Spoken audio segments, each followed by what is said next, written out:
வணக்கம் அன்பர்களே. 2026 கும்பராசியினுடைய பலன்கள். சனி பகவான் உங்களுடைய அதிபதியாக இருப்பதனால் வெற்றி மேல் வெற்றியாக இருக்கும். ஆனால் சில சங்கடங்களை உருவாக்கக்கூடிய சனி, ஏழரை சனியினுடைய தாக்கம் இன்னும் உங்களுக்கு இருந்து கொண்டு தான் இருக்கிறது. சில கொடுக்க வாங்கல்கள், சில வண்டி வாகனங்களை புதிதாக வாங்குவதும் அதை கொடுக்கறதும் கொஞ்சம் எச்சரிக்கையாக கொடுக்க வேண்டும். நோய் சம்பந்தப்பட்டது, நரம்பு சம்பந்தப்பட்ட நோய்களை நீங்கள் பார்க்கணும். கால் கை முறிவுகளுக்கு கொஞ்சம் எச்சரிக்கையாக கையாள வேண்டும். வாக்குவாதம் எச்சரிக்கையாக இருக்கணும்.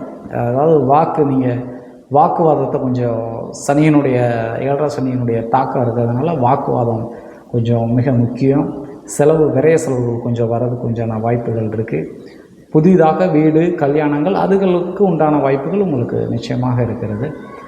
சனி உங்களுக்கு அதிபதியாக இருந்தாலும் உங்களுக்கு சனி, ஏழரை சனியினுடைய தாக்கம் இன்னும் உங்களை விட்டு விலகவில்லை. அதனால் ஒரு புதிய தொழில், புதிய விஷயங்கள் பண்ணால் நல்ல ஆலோசனை பண்ணி ஒரு ஜோதிடரை அணுகி நீங்கள் தனக்காகவே சிந்தித்து எடுக்க வேண்டும்.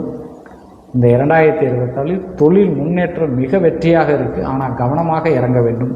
கவனம் தவறி இறங்கினால் சில பிரச்சனைகள் உருவாகும். வாக்குவாதத்தை தவிர்ப்பது நல்லது. ஜாமீன் கையெழுத்தை தவிர்ப்பது நல்லது. உறவினர்களிடையே கொஞ்சம் அனுசரித்து பேசுவது நல்லது. நீங்கள் எடுத்தம் கவுத்தம் என்று பேச வேண்டாம். எதையும் நிதானத்தோடு பண்ண வேண்டும். உடற்பயிற்சி மிக முக்கியம்.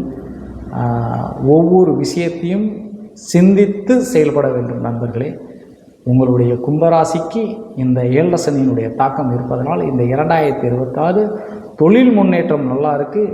வேலை செய்யக்கூடிய இடங்களிலே சில சிக்கல்கள், மேல் அதிகாரிகளிடம் சில வாக்குவாதங்கள் பண்ண வேண்டாம். அனுசரித்து போவதும், எங்கேயுமே நீங்கள் வெள்ளைக்கொடி காட்டுவதற்கு பதிலாக வெள்ளை துணியை கட்டிக்கொள்வது போல் அமைதியாக பொறுமையாக இந்த 2026 இருக்க வேண்டும். உங்களுக்கு வெற்றி கிடைக்கக்கூடியதை உங்கள் நாக்கில் இருந்து வரக்கூடிய வார்த்தையினால் அது தடங்கலாகலாம். ஒரு தொழில் முன்னேற்றத்தில் வார்த்தையினால் தடங்கலாகலாம். கணவன் மனைவியுடைய வார்த்தைகளினால் பல பிரச்சனைகளை உருவாக்கலாம். குழந்தைகளுடைய வார்த்தைகளினால் சில சஞ்சலங்களை உருவாக்கலாம். அதனாலே கொஞ்சம் அமைதியாகவும் தியானத்தோடும் இருப்பது மிகவும் நல்லது. ஏழரை சனி தாக்கம் உங்களுக்கு இருக்கிறதுனால 2024 வெற்றிகளும் இருக்குது, சில தோல்விகளும் இருக்குது. அந்த தோல்விகளை தவிர்க்க வேண்டும் என்றால் நீங்கள் முடிந்த அளவு சூரிய பகவானை வழிபடுங்கள், நரசிம்மரை வழிபடுங்கள். சூரிய பகவான் நரசிம்மரை வழிபட்டு பாருங்கள். சூரிய பகவான் நரசிம்மர் ஆலயம், சிவாலயத்தில் இருக்கக்கூடிய நரசிம்மரை வழிபட்டு பார்த்தீர்கள் என்றால் உங்களுக்கு இந்த 2026 இனிமையாக அமையும். நண்பர்களே, நாவு அடக்கி, அதாவது வார்த்தைகளை அடக்கி பேசுவது நல்லதாக குறிப்பிடுகிறது.